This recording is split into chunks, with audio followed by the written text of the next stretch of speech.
AP Telangana సీఎంలుగా ఉన్నప్పుడు KCR Jagan phone ట్యాపింగ్లు చేయించారని తన ఆడియోను YV Subbareddy నేరుగా తన ఇంటికే వచ్చి వినిపించారని వైఎస్ షర్మిల ఆరోపించారు. అదే విషయాన్ని అన్ని టీవీలు మీడియాలు చూపించాయి. మరి సుబ్బారెడ్డి ఏం చేయాలి? అలా షర్మిలకు ట్యాపింగ్ ఆడియో వినిపించకపోతే అదే విషయాన్ని చెప్పాలి. కానీ సుబ్బారెడ్డి వైఎస్ఆర్సీపీ తెలివితేటల్ని చూపించాలని సోషల్ మీడియాలో పోస్ట్ పెట్టారు. తెలంగాణ ప్రభుత్వం షర్మిల ఫోన్ ట్యాప్ చేసిందని వాటిని ఇక్కడ ముఖ్యమంత్రికి ఇచ్చారనడం చాలా హాస్యాస్పదంగా ఉంది. షర్మిల ఫోన్ ట్యాపింగ్ చేసి కేసీఆర్ ప్రభుత్వం ఇక్కడ సీఎం కు ఎందుకు ఇస్తుంది? అసలు కేసీఆర్ గారి ప్రభుత్వం ట్యాప్ చేసిందా లేదా అన్నది నాకు తెలియదు. టీడీపీకి సంబంధించిన ఎల్లో టీవీల్లో పత్రికల్లో నా పేరు ప్రస్తావనకు వచ్చింది కాబట్టి దీనిపై స్పందిస్తున్నానంటూ ట్వీట్ చేశారు.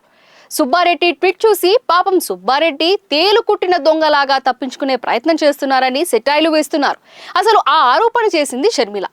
ఏమైనా సిగ్గు శరం ధైర్యం ఉంటే షర్మిలకు సమాధానం చెప్పాలి, కానీ టీడీపీ మీడియాలో వచ్చిందని సొల్లు వాగడం ఎందుకన్న సెటైర్లు కూడా వినిపిస్తున్నాయి. వైవి సుబ్బారెడ్డి జగన్ రెడ్డి దగ్గర మాటలు షర్మిలకు, షర్మిల దగ్గర మాటలు జగన్ రెడ్డికి చెప్పి ఇద్దరి మధ్య గ్యాప్ పెంచడానికి మరింత కారణమయ్యారని సులువుగా అర్థమవుతోంది. ఇప్పుడు అడ్డంగా దొరికిపోయేసరికి అటు షర్మిలకు సమాధానం చెప్పలేక ఇటు జగన్ కు ముఖం చూపించలేకపోయే పరిస్థితి ఏర్పడింది. వైసీపీలో ఉన్న ప్రతి ఒక్కరూ ఇలాంటి తెలివితేటల్ని చూపిస్తూ ఉంటారు. సొంత కుటుంబ సభ్యుల్ని కూడా అడ్డగోలుగా మోసం చేసుకుంటూ టీడీపీ పత్రికలు ఎల్లో మీడియా అంటూ ఆత్మవంచన చేసుకుంటూ ఉంటారు.